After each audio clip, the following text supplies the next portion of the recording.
Okay. Kayla got the 111, the 411. Sipping lemonade, throwing light shade. Okay. I'm on a 10, might count up a 10. Don't care what I stand, gon' get it again. It's smoking the wind, put up with a friend. Another jumped in, say they tryna kick. I'm smoking exotic and they tryna hit. VIP in the party, yeah, we on the list. Like a blind man, Guap will stay with the stick. We on offense, but we ready to bleed. Get them off me. Hi everybody, it's Kayla Got the 411. I'm back for another What's Good episode. This week I have 1K Guap. How you doing? I'm good. How you doing? How you doing? He rolling up, you gotta make sure he roll up and be ready and stuff like that. We, you know what I'm saying? Gotta make sure. Gotta make sure. So I like to ask people when this interview starts, like, what's good with you, with COVID going on and everything. So how you been? How your family been? I think I had one major case of COVID in my family, and that was my grandmother, my dad's mom. We praising God though, because she beat it amongst the other things that she had going on health-wise. And it's really just been, you know what I'm saying, taking the precautions that they ask you to take, wearing your mask, washing your hands. But it's like, if you was a clean person anyway, you know what I'm saying, a lot of that stuff ain't too much new to you. But it's like, I just thank God, you know what I'm saying. I think I was exposed one time that I know of. I got tested and I didn't have it. So just thanking God for being a barrier. I got tested 3 times, unfortunately. Yeah, I've bbeen tested twice, but I know for sure one time I was exposed. Yeah, I mean, I'm thankful that I haven't been affected with it, and you know how they say us Black people, our immune system is strong. So I'm glad your grandmother, she's okay and everything. So you actually have a challenge out called the Brown Challenge. That is your latest single that you did with producer Beat Monkey. So tell us about that challenge, because I think it's really dope what you're doing. They're getting a cash prize and they're getting tickets too to a boxing game, right? Yeah, a boxing match, yeah, for my cousin. Well, the way that came about, in 2019, my cousin Alan the Shanzai Eagle Milson, he had a fight in Gaston, Alabama, where we from, and he was one of the ones that we're cousins, but you don't grow up with all your cousins. You know what I'm saying? You might see them at grandma's house here and there, whatever. Right. But that was one of the cousins that I was always around. And growing up, we was deemed as behaviorally challenged. You know what I'm saying? So just growing up, progressing, maturing the way that we mature, I found something that I wanted to give my all to keep me out of the streets, keep me out of troubles and things like that. And for me, that was music. For him, he got into boxing. So he told me, he like, we need to do something together, man. You know what I'm saying? I can help you promote. I can help you do this. He like, send me one of your songs. I'm gonna walk out to it. Now this is 2019.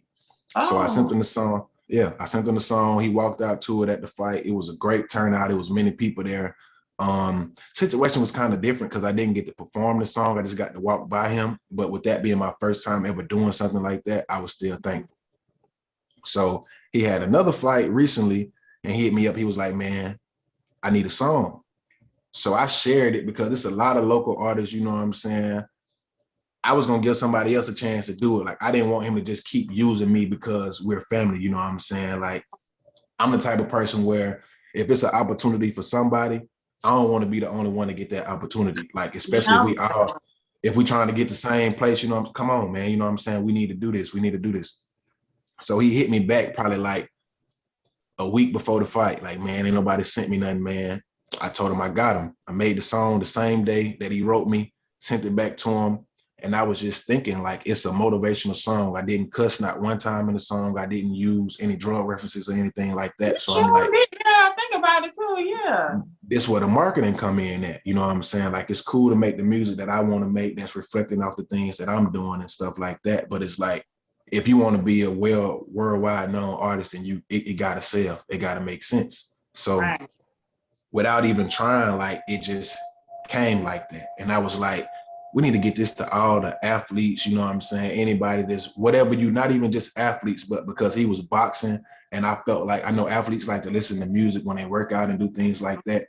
I was like, we need to challenge the athletes, you know what I'm saying? Because it's like, I just like to be that motivation to pick me up, you know what I'm saying? When you hear 1K Guap, I want you to take something from that, because it's like, when I sit here in front of this mic, I'm putting so much into it for you to take something from it. So the challenge just came about just trying to reach athletes and just trying to spread the song. And I was like, you know what I'm saying? We can give away some money. And because it started with the boxing match, I give them tickets to the boxing match. That's how I got you. Oh, that's dope how you looped everything together and stuff like that.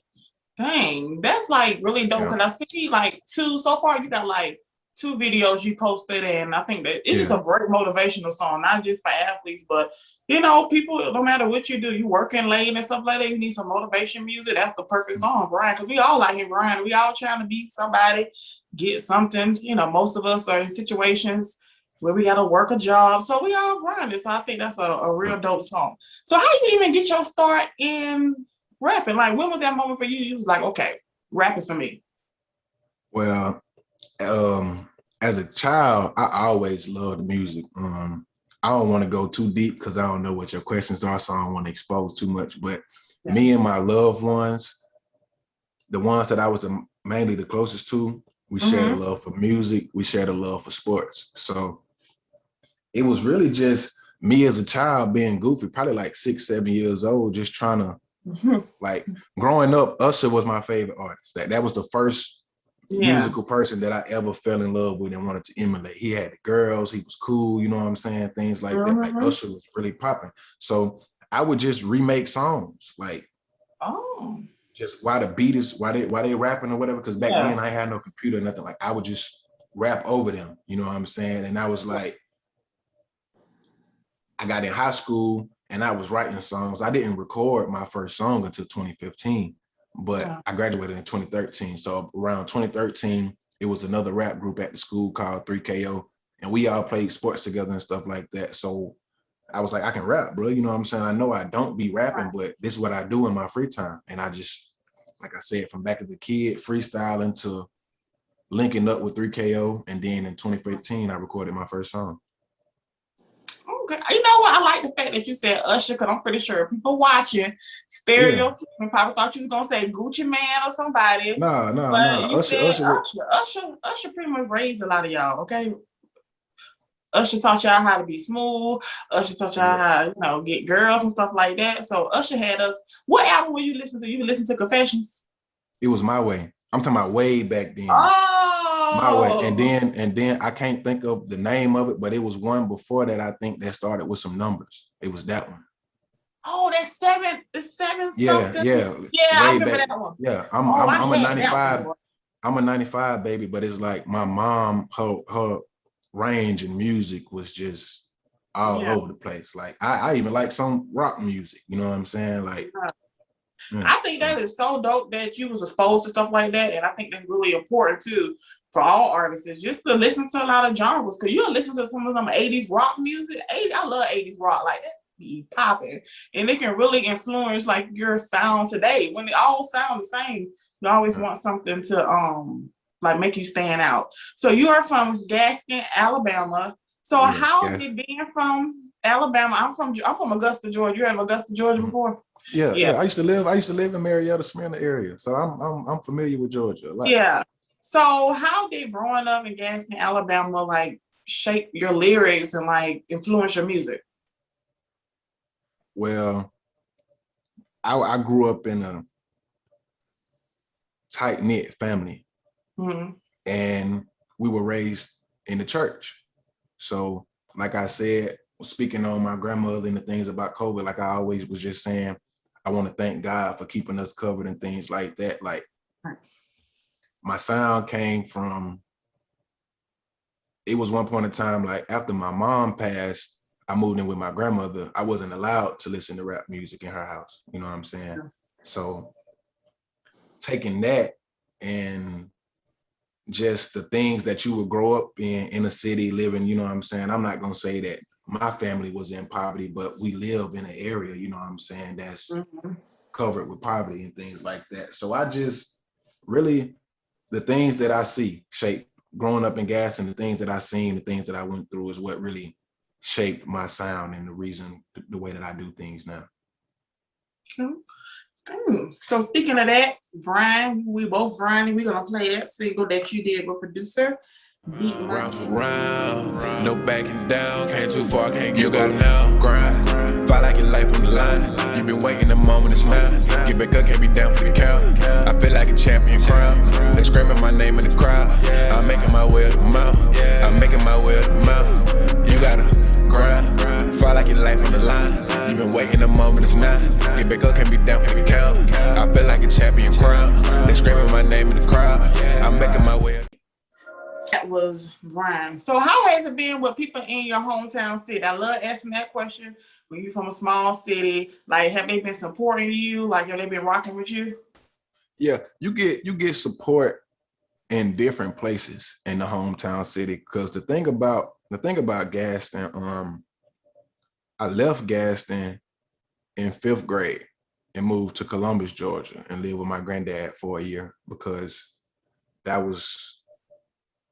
it had been a year since my mom passed, and dealing with a little boy who doesn't really have that father figure in the house, and then he just lost the most important thing to him that he would know in the world. I was acting out a lot because I didn't know how to display the feelings and the things that I was going through. And it was like my grandmother, she's older, so not to say that she couldn't deal with that, but at that point in time, she felt like she needed some time to prepare for that. So she sent me to Georgia. A lot of the people there know me. A lot of the people there see me, but it's like I moved a lot. So it's like I never really, like if I mess with you, that mean that we go way back, or we either family. Other than that, like Gaston, I was really sheltered until I graduated. You know what I'm saying? Like I said, my mom died. I was in the 3rd grade. I moved in with my grandmother, and that was a totally different. Like my mom was a great mom, a stern mom, but she had hood backgrounds. You know what I'm saying? My grandma is just grandma that's been in the church. You know what I'm saying? She messed around, had kids early, didn't want her kids to go down that path, so she tried to grandmother and dictate the, you know what I'm saying, the things that was going on in your life as much as you can. So like I said, like my grandma kept me in the house. You know what I'm saying? Like if I go outside, we had a big old yard. Like I could play in the yard and stuff like that. But living with her, my grandma was the same way. Like I can't even, because I lived in the hood too. So it's like at the time, you know, you a kid, you're like, I want to go play with everybody else too. But they like, no, you stand in front of this house. You don't get it when you're a kid, but like they don't want you like getting involved with the wrong people, you know. But it shaped me, you know what I'm saying? It gave me, I say, living with my grandmother for the time that I did prepared me for corporate America. You know what I'm saying? Before, like another thing, going back to the music, before I could go outside and play, before I could play the PlayStation and things like that, you finna do 30 extra minutes of reading after you finish your homework. You know what I'm saying? And once she realized that I wasn't doing that reading for real, she started making me write passages, little paragraphs about what I read and explaining it to her. And people don't realize, like I probably figured this out like a year ago. That's the reason I'm able to put stories together so well, because I was forced to write. You know what I'm saying? I was forced to do those things. So like you said, as a kid, I didn't understand it and I didn't like it at all. But where I'm at today and where I'm trying to go, that played a very big role. But like most of the time in Gaston, I was sheltered. Like unless it was school or I seen you at the skating rink a couple of times, it wasn't just me all the way out there when I was living in Gaston. So I got people that know me. I got people who don't know me who've heard the music and they support. But I feel like it's more so the people that really don't know me that's been supporting from my hometown. It always be like that. Strangers always support you, boy, more than people that been knowing you for a long time. So that's actually leading me to my next question. Like, what's your whole creative process? Are you the type of person just go in the studio and freestyle, or do you need your pen, you need your pad, and you like to put things on paper? In 2018 is when I met my first producer that I just locked in with, Freak the Beat Ali. Shout out to my boy Ali. I linked him and Beat Monkey in, and we got a lot of stuff together collectively. But the process started in 2018 because I had never been with I recorded with Beat Monkey. My first song that I recorded that with Beat Monkey. That's I don't know how I skipped over that, but that's how we built our relationship. My cousin took me to the studio and he was like, if you take this serious, he told me this way back in 2015, one of the first persons to ever say this. It was like, if you take this serious, you can be somebody. You know what I'm saying? I left I left gassing again after I dropped out of school, moved to Georgia, and he was coming to Georgia doing a lot of the showcases and things like that, meet and greets, you know what I'm saying, trying to build his brand and things like that. He hit me up, told me he was coming over there one day. I came over there with him, and we just been in constant, you know what I'm saying, constant communication since then. Going back to the studio process, when I met Ali, Ali was the first producer that ever sat there and made a beat in front of me. So what Ali did was he was making an album. Gonna be 18 tracks, 18 different artists. So I'm knowing as a producer, make one beat, you got 18 different artists. You got options you can send this beat to. So for me, what I had to train myself to do was, while he writing the beat, for me, I'm not gonna rap unless the beat say something. Like I gotta hear the beat say something in my head. Like that first little line, have I come in, how I do that, the beat gotta speak that to me. So I would go into my phone, and while he making the beat, he making beats in like 6-7 minutes. Like legit, I promise you, no lie at all. So I gotta try to find the idea, get the first line down, and then when he say he done with the beat, if I like this beat so much, but I couldn't pay for it at the time. And I don't want you to send this to nobody else. So I'm like, bro, this is what I got, bro. You know what I'm saying? I just started rapping in his ear. I just started rapping in his ear. And then he was like, one time after that, he was like, I'm gonna pull it up. And then from then I realized, showing him my work ethic, showing him that I really want this as bad as he does, and that I'm as serious about this as he is. That's how me and Ali built our relationship. So my creative process now is, if I don't have to write. I can write, I can elaborate more, I can go deeper if I write. Most of the times I don't. If I do, it's like the first 2 bars of the hook. So like I said, because they making the beat right there. A blunt and a microphone, and that's it. I don't really need nothing else. Right. Hey, that's how Wayne made some of the best music that he done ever did. Like once you find your vibe and work for you, like you just zone out. So we're gonna play the next single next. This is Murder She Wrote. I love color her.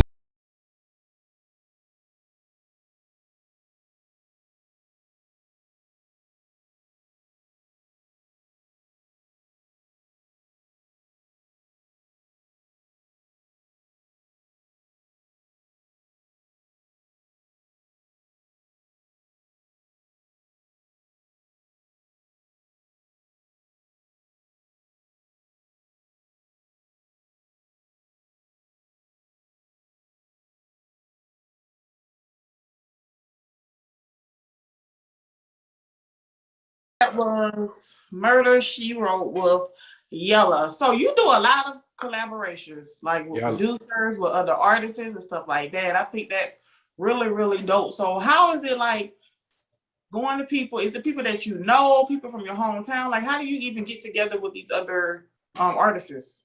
All right, Shawty Israel, aka Yellow Boy, that's Ali's cousin. Ali made that beat. And yeah, so he just Yellow Boy, that's my people out of Atlanta. You know what I'm saying? Ali, we met at a college, but he came to the college from Atlanta.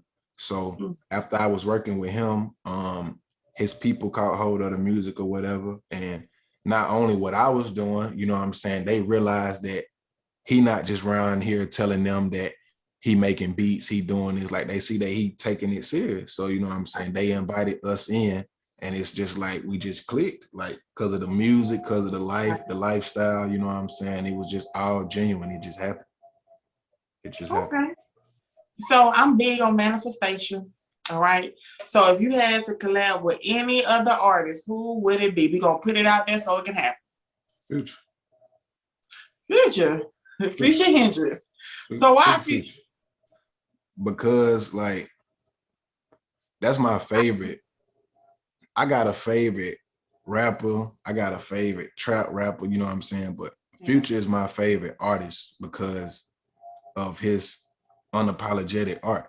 You know what I'm saying? Whatever he feel, whatever he say, he gonna say that, and he gonna stand on. You know what I'm saying? Once it come out, it's in the microphone, it's on the track. It is what it is at that point. And you know what I'm saying? And I feel like I relate to that a lot. Being at the bottom, being counted out. After he dropped, what album was that?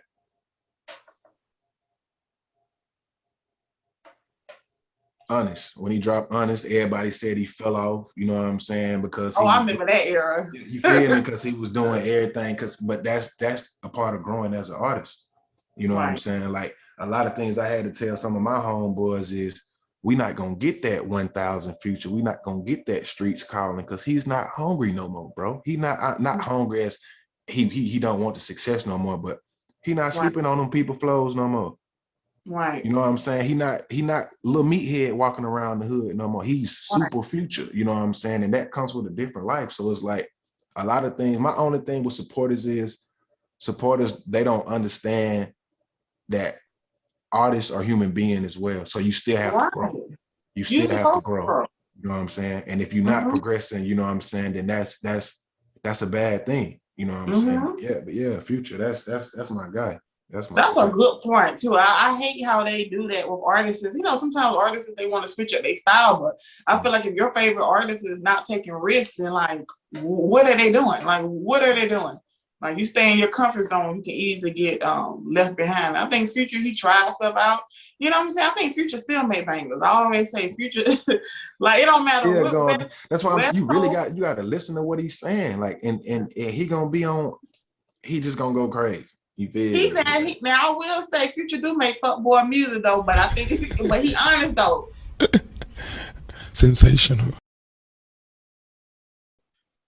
Yeah. I mean, it's like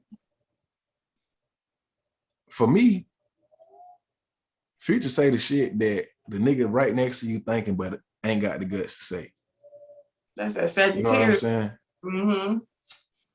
Yes. So with COVID going on and stuff like that, you know, it kind of put a lot of stuff on hold for people. So did you kind of utilize it for you and work, you know, or did you use it as like, you know, I'm just going to use this and make out music? Because I've heard a lot of artists, you know, some artists, they wasn't willing utilizing the internet like that. They was, you know, performing at small clubs and festivals. So how did you take that time and use the internet to your advantage? That'll probably be where I say I lack it. Using the internet to my advantage besides just using the internet. You know what I'm saying? During COVID, I did what I thought. We shot 10 videos from I saw that. I was like, how many? It was just like back to back. I was like, what, you put all these out in like 10 months ago? From March to August, we shot 10 videos. You know what I'm saying? Like I was, and I got to talk about the 2020 year because people be like, bro, why you got so much music? Why you drop so much music? And it ties into with the videos. For me, I said 2020 wasn't nobody, whether you was in the industry, whether you was underground, you know what I'm saying, pop, rock, indie, you know what I'm saying, whatever it is. I said nobody wasn't going to outwork me. You know what I'm saying? And that's the type of attitude I wanted to instill into Ali, because when it comes to music theory and knowledge and stuff like that, his mind is way beyond mine. Like I'm 25, he 21, but when it comes to music, like I learned from him. You know what I'm saying? Like, even though like we brothers, I'm older, so he would be the little brother, but I learned from him in music. With the life situation, you know what I'm saying, it's kind of different. Like I didn't experience things and it's like, bro, I don't think you should do that. So, you know what I'm saying, don't go through that. But I always show him, like, even when we had a show, before we went to the show, we finna record. When we get back from the show, we finna record. If we got a video shoot, we finna record. We finna work. We finna get a vlog. You know what I'm saying? Like for every celebration, like, and it's like I wanted to start like this before we even got there. For every celebration, for every big thing that we doing, we got to go put some more work in, because this work is the reason why we doing this. This work is the reason why we here where we at right now. And it's like, just knowing we finna go do one of the biggest shows we ever did, that could give you the inspiration, the motivation to make a bigger song than what you doing right now. You know what I'm saying? So that's why I look at it with music, it's the vibe. That's why I said, like, I just wanted to outwork everybody, let everybody know, like, every tape I put out last year was over 10 songs. So if you only drop the 10 songs, the 8 tapes that I dropped, that's 80 songs that I dropped last year by myself. You know what I'm saying? And those were recorded in 2020. Like that's the work. Right. I will be in the studio all day, all night. Like that's what I wanted to show. Like, and after that, people was like, man, you got all this music out. You need visuals. You need visuals. That's when I was like, well, I'm gonna take this money. I'm finna spend it, bro. We finna shoot these videos. We finna do this. We finna network here. We finna network here. We finna network there. And that was all I did. I bought some drip. You know what I'm saying? We were staying at nice hotels all the time and stuff like that. And I was talking to Fun. He was like, man, you know, you need to do some promotion and marketing. Like, bro, like y'all got this fire ass music, bro. Y'all ain't doing nothing with it. Like low key snapping on, you know what I'm saying? I call him Fun, but Beat Monkey, you know what I'm saying? Yeah. He telling me like, man, y'all need to do something with this. Like, that's not like the way you talk. You talking like that. You feel like for real. That's him. He got like a presence, like a manager, like boss presence. Like y'all, what are y'all doing? He got that presence.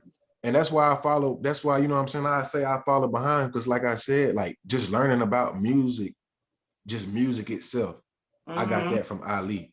When it comes to music business and promoting and marketing and expanding beyond the music, that's all Beat Monkey teaching me, and you know what I'm saying, letting me know stuff like that. So I feel like I used the internet, but I didn't use it to my advantage. I didn't schedule any interviews, you know what I'm saying? I didn't get with any PR people. I didn't get with any A&Rs. I didn't do any consultations or things like that. I didn't try to pay an influencer to use my song on TikTok or anything like that. You know what I'm saying? Like I spent the money, but I didn't spend it where it should have been. Like that could, this interview could have a totally different temperature if I would have did that last year. You know what I'm saying? But it's all a learning experience. So I say during COVID, I used the internet, but I didn't really use it to my advantage, and that's on me. I think we all kind of like really had to figure it out. I mean, you know, sitting in the house, you got more time. See, I wasn't doing that. I was going to Atlanta with Ali and Yellow Boy, and we was recording, like I said, shooting music videos. You know what I'm saying? Like, if the videographers and stuff that we using, this is their job. This is how they make their living. So you know what I'm saying? Like, as you see, my first couple of videos, I was out there, I was masked up and stuff, and I was like, I'm not gonna say I really didn't believe in COVID when it first hit, but it was just like, man, because that was when they was like, well, more people dying from the flu than they die, you know what I'm saying? They don't talk about the flu like that. And I'm like, man, I don't get no flu shot. I ain't never had the flu, you know what I'm saying? I mean, then it just turned, it got like nasty. Then it got worse, you know what I'm saying? So that's why I stopped shooting more videos and stuff like that. Like, bro, it ain't that I don't trust y'all, bro. I don't know who you around. I don't know who they around. I don't know who they are. Like it's really out here like unprotected sex. You know what I'm saying? So you gotta watch out. Right. And the sad part about it is like people who wasn't even like around people like that was catching that shit. People that was in the house for weeks, they was catching it. It was like So I want to know, like, what is some advice that someone has ever gave you that's gonna always stick with you throughout your career? Like you're never gonna forget it. That's a good question, ain't it? No, it's right here on the tip of my tongue. This is called, for those of y'all, that this is called Scooby Snacks. What is that? I don't smoke, I don't know what none of that stuff is. It's some weed. It's some exotic weed. This has been beating my ass this whole interview. That's why I had, you know what I'm saying? You fancy. I had to get, you know what I'm saying? You gotta manifest it. You know what I'm saying? Like this is a big interview to me. You know what I'm saying? So I gotta go big. You know what I'm saying? I'm telling you. Got my brand going on, Slattsonville, all that. Yeah, you gotta do it. Yes. Thank y'all too for supporting me and stuff like that. You know, of course, sure. My goal is to, like, you know, next is to get into radio. So all these artists on this show, like I could be able to, you know, plug y'all music in there. It's bigger than just an interview and then like, bye, you know, wish you the best of luck, you know? And that's what I started at in school. Like I could show you an interview right now. FAFSA just sent me an email about what I got to do, my requirements. Like my major was communications and broadcasting. So it's like, that's, you know what I'm saying? Like being in contact with like-minded people, you know what I'm saying? Like I can get advice from you just off the simple fact that you interview artists, producers, you know what I'm saying? I seen the Hedusa interview, you know what I'm saying? Like you have a wide. Oh, you watched that interview? Man, I'm tapped in, man. Ever since you did your interview with Beat Monkey, I've been watching. You know what I'm saying? Like, you show love to my people. That's what Slattsonville is. Show love all the time in the Ville. That's what the Slat stand for. Oh, that's what that means. Yeah. Show love all the time. So I want to know, are you even signed like a record label or like? No, it's Slattsonville Records. That's just me. With the Slat thing, it's like I said, Ali, he's from Atlanta. He got ties. I pulled up to Cleveland Avenue. You know what I'm saying? To where all Young Thug and them people be at. And I told them, like, before, we had already been repping this and trying to brand this, but I was like, that's dope. If I'm gonna do it the right way, you know what I'm saying? Like, because this is what I'm modeling after. Like, Future is my favorite artist. But I can pinpoint and give people accuracy now that he dropped Slime Language too. Young Thug, the way he run his company, the way he's all about family, the way that if you with him, he got you no matter what. Like, that's how I inspired to run Slattsonville Records. You know what I'm saying? I had Ali up under me and C. Henny. Shout out my boy C. Henny. You know what I'm saying? He's an up and coming artist who was Ali's roommate in college. He started rapping his freshman year, and now he go crazy. You know what I'm saying? Like, that's the inspiration that Ali Beats had, that C. Henny wanted to rap because he would hear him making beats and stuff like that. But yeah, I pulled up on him and I told him, like, I explained to him, for them, the Slat is slime love all the time. You know what I'm saying? But for us, it's show love all the time. You know what I'm saying? Because I'm big on, I'm not just gonna say energy or your energy off, I can't be around you. But I feel like the things that I give out, you know what I'm saying, that's what you're gonna get back in return. You know what I'm saying? So even when they ain't supporting you, gas in Alabama, even when they ain't supporting you like you feel like they should, show love all the time. You know what I'm saying? Because you don't, what you don't want it to be is you blow and they can be like, well, I ain't gonna mess with him because I remember before he got big, he was doing this, he was doing this, he was doing that. You know what I'm saying? It just, for me, it's just all about putting great stuff out there and receiving that in return. You know what I'm saying? I think that's great advice right there you gave. But what's your advice? The advice, you said the advice that somebody gave me. It's a quote. It's a quote. And I don't know if they made this, but this has always stuck with me. You got to go through it to get through it. Yeah, I think we all can, you know, like, you don't know like what the outcome gonna be if you don't go through it. Yeah. Although I feel like all those hurdles in life are like meant for like something. I'm real big on like spirituality and life paths. Like, you gotta go through something so that when you finally get there, you can appreciate the hard times. I'm real big on that. Gotcha. So I think that's, you know, break by. You done dropped a lot of gems in this interview. For sure. Yes. So what is next for you? Like, what do you have coming up? Upcoming, we building the brand. Shout out to my manager, Slattsonville. I just got a manager. So some of the, I ain't gonna say all of the load, but so I can just, for once, just focus on being the artist. You know what I'm saying? Because it's like, when you worried about how this gonna get done, you know what I'm saying? Like, it crowds your mind, you know what I'm saying? It's hard. It do. I'm going through that now. I be stressed out a lot, man. Yeah, you know what I'm saying? So that's why I said sometimes you gotta take that off, you know what I'm saying? Whether that be taking a break or, you know what I'm saying, finding a balance, you know what I'm saying? And my cousin, he's my cousin Slattsonville, my manager. But it was like, I had we always been close with the music, and it's like, it was one back in time. I can't tell you when it was, probably was like 2006. And he asked me a question. And he was like, who you think the best rapper alive is? The last, like I told you, my mom died in 2004. So in 2006, I was staying with my grandmother. I wasn't really up and current on what music was really coming out, unless I was out, go to the skating rink and you would hear it, you know what I'm saying, whatever like that. So it's like, who you think the best rapper is? The last CD my mom bought me was 50 Cent. His first CD, you feel me? Well, everybody know what that CD did, you know what I'm saying? I had the clean version. So I I had the bootleg version. It was a dude Yeah. that worked with my mom at the chicken plant. He made CD. And this is the times, like that's crazy. Like thinking back, like you actually had to have CDs to listen to music and stuff like that. Like, that was the actual hustle, like burning CDs, taking them to your job. Oh yeah, I used to sell them things for $5 at school, man. That's what it was. That's what it was. So I had a 50-cent CD, and I'm like, I know he's not gonna be able to tell me nobody harder than 50 Cent. He like, no.